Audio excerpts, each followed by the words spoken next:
Baik, sebelumnya Assalamualaikum warahmatullahi wabarakatuh. Waalaikumsalam warahmatullahi wabarakatuh. Yang terhormat Bapak Roy Habibie sebagai dosen pengampu mata kuliah pengelolaan ekstrakurikuler SD.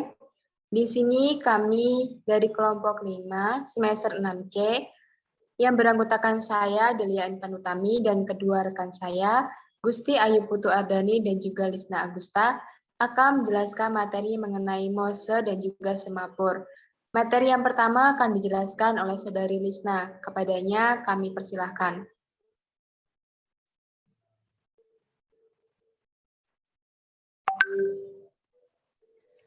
Baik, yang pertama yaitu materi tentang sejarah sandi Morse. Dikutip dari buku Panduan Pramuka Penggalang, Agus Dani Budi Anwari pada tahun 2015. Berdasarkan sandi Morse pertama kali digunakan setelah teknologi radio dan telegrafi berkembang di akhir abad ke-19. Sandi Morse ditemukan oleh Samuel F. B. Morse dan Alfred Vail pada tahun 1835. Dalam sandi ini, huruf dan angka diganti dengan titik dan garis yang berbeda-beda. Pada zaman dahulu, kode Morse disampaikan menggunakan alat khusus dan dikirim dengan teknologi radio.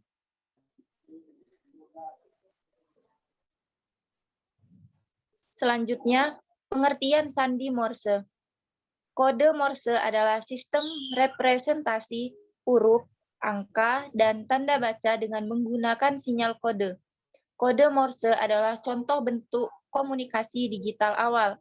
Dalam dunia kepramukaan, kode Morse disampaikan menggunakan senter atau fluid pramuka. Kode Morse disampaikan dengan cara meniup fluid dengan durasi pendek untuk mewakili titik dan meniup fluid dengan durasi panjang untuk mewakili garis. Kode Morse juga digunakan sebagai kunci dalam memecahkan sandi rumput. Baik, materi selanjutnya akan disampaikan oleh Saudari Adel. Kepada Saudari Adel, silakan.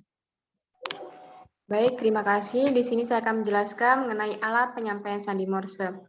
Dalam menyampaikan sandi Morse ini ada beberapa cara dan beberapa alat. Yang pertama adalah menggunakan fluid, yaitu dengan bunyi pendek atau dengan bunyi panjang.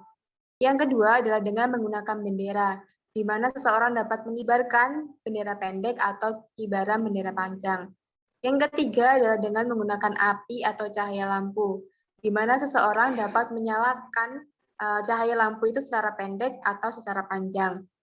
Yang keempat adalah dengan menggunakan asap, yaitu dapat berupa gumpalan-gumpalan kecil ataupun gumpalan-gumpalan besar asap. Yang selanjutnya adalah dengan menggunakan alat telegraf, yaitu berupa tulisan titik dan garis. Yang terakhir adalah dengan menggunakan cermin dengan bantuan cahaya matahari, dapat bersifat sebentar ataupun bersifat lama. Contoh sandi Morse dapat teman-teman rekan-rekan sekalian lihat nanti di makalah yang kami buat yang akan kami sertakan pada deskripsi YouTube yang kami berikan. Selanjutnya, di sini saya akan menjelaskan mengenai sejarah semapur. Semapur diciptakan oleh seorang insinyur sekaligus pendeta asal Perancis bernama Claude Cap pada tahun 1790. Tujuan utama dari semapur adalah untuk kepentingan komunikasi militer agar anggota militer bisa berkomunikasi dari jarak yang jauh. Pada saat itu, semapur masih menggunakan kayu berukuran besar yang bentuknya menyerupai lengan. Kayu ini kemudian dipasang di atas menara-menara yang tinggi yang jaraknya 5-10 mil atau sekitar 8 hingga 190 km antar satu menara dengan menara yang lainnya. Pada abad ke-19, anggota militer tidak lagi menggunakan kayu yang super besar itu, melainkan menggunakan alat yang lebih sederhana, yaitu bendera yang digunakan hingga saat ini. Materi yang selanjutnya akan disampaikan oleh rekan saya, Gusti Ayu. Kepada Gusti Ayu, saya persilahkan. Baik, terima kasih Saudari Adel. Di sini saya akan menjelaskan yang mengenai yang pertama yaitu pengertian semapur. Semapur adalah suatu cara untuk mengirim dan menerima berita dengan menggunakan bendera, dayung, batang tangan kosong, atau dengan sarung tangan. Pengiriman sandi melalui bendera Semapur menggunakan dua bendera yang masing-masing bendera tersebut berukuran 45 cm x 45 cm. Bendera yang digunakan adalah bendera dengan warna merah dan kuning, di mana letak warna merah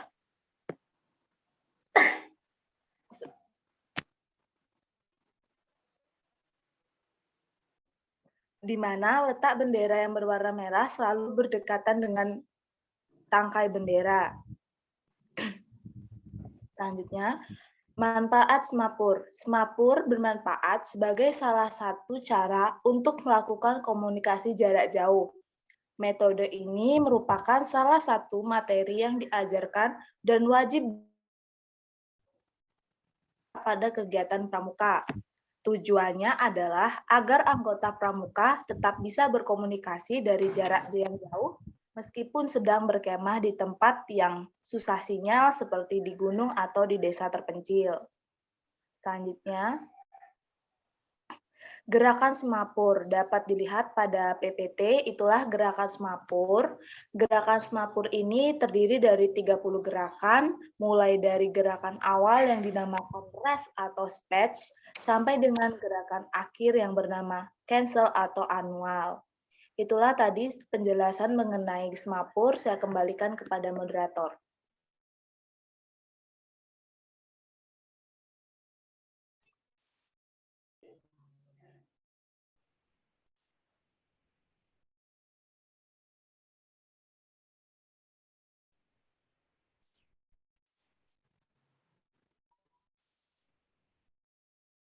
Baik, terima kasih. Itulah materi yang kelompok kami dapat sampaikan.